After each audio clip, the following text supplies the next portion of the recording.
what's going on with James Harden? Good question, because people in Philadelphia aren't, at least as recently as yesterday, are not entirely sure.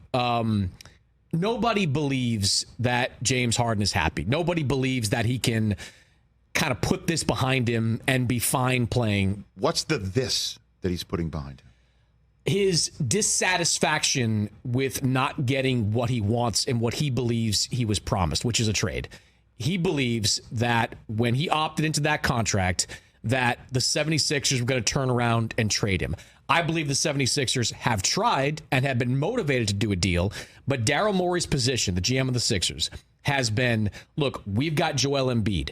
We've got Tyrese Maxey. We've got Tobias Harris in a contract year. We have got a team that on paper should compete for a championship. We are not dealing James Harden for spare parts, and we're not dealing James Harden unless we can get the draft capital in return that we can then package and flip ourselves for another quality player. So it's an impasse right now.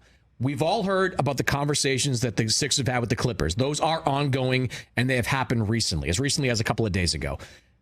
They're not close to a deal. The 76ers want Terrence Mann, the fifth-year guard, who is a really exciting young player with the Clippers, and they want at least one first-round draft pick, probably a pick swap with it. The Clippers have made it pretty clear they don't want to deal Terrence Mann, and look, for the Clippers, they're betting that the Sixers don't have another option out there. Right now, there is no team that is bidding for James Harden, so the Clippers right now don't want to bid against themselves. Which, everything makes sense.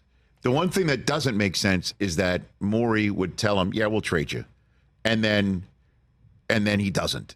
And is surprised that James Harden tells the entirety of the Republic of China, I'm not playing anymore there. I mean, like, what else are you expecting if you're saying, yeah, you opt in, I'll trade you. I mean, and then you start, and doing what he needs to do as a general manager, which is your due diligence. I take a little bit of a different take on this. Like, don't opt in then. Like, James Harden had the opportunity to become a free agent. He chose not to. He chose not to because there was nobody out there that was going to pay him $35.6 million next year. There's nobody going to give him the kind of deal that he had. James Harden was coming off a really good year. Yeah. Not the James Harden Houston years, but he averaged 21 points and he led the NBA in assists. Like, you should be able to go out and get a deal that is to your satisfaction. He couldn't, and that's why he opted in. He kind of wanted his cake, and he wanted to eat it too in this situation. I want the money, and I want you to trade me to the city that I want to go to. He didn't say trade me anywhere. He wanted to go to the Los Angeles Clippers and play there. So I don't really fault Daryl Morey for drawing a line in the sand saying, we're not just, acquiescing to all this. Nor do I. So did nobody explain to Harden, hey, if you opt in,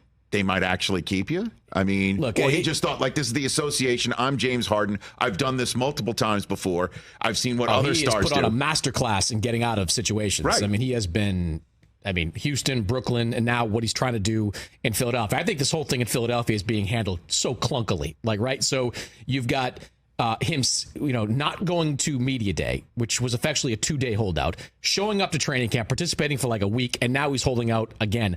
I don't know who was advising James Harden on all this, but they are doing a bad job of it. They are not helping his situation by advising him to go in and dip out, because the Sixers, from what I'm told, their resolve is pretty strong in all this. They are not going to be bullied into doing a deal, and they shouldn't be, Rich, because look, what did Damian Lillard in that situation teach us, right?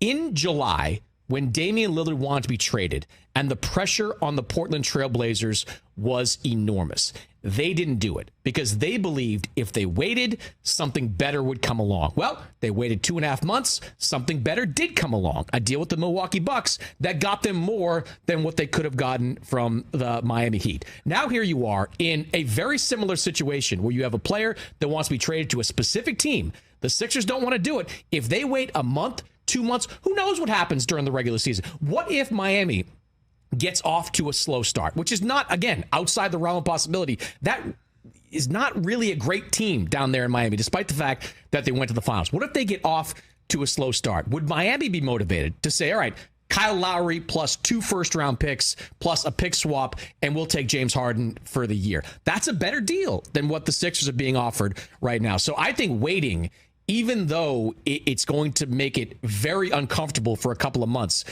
is the right move for Philadelphia. But the uncomfortable would be him being there, right? Because isn't the collective bargaining agreement essentially rule out holdouts like this from now on? Like, yeah, what are the it always has. Look, it always rules? has ruled out holdout. I mean, you like the Ben Simmons situation is ironically happening to Philadelphia is a comparison here. Ben Simmons was fined more than $10 million, lost out at least temporarily, lost out on more than $10 million.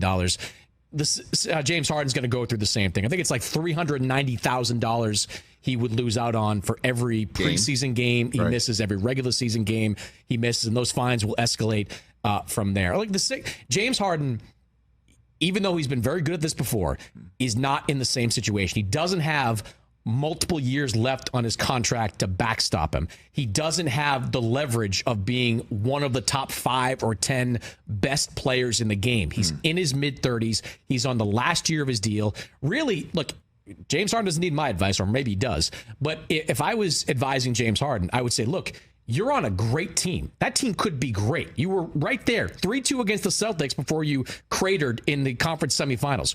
Go out there, play your butt off, be an all-star this year, and you hit the open market next summer, you're going to be a 2-year, 3-year, $30 million per year type of player. Those numbers aren't outrageous for a guy like James Harden. That would be the most prudent move for James Harden right now.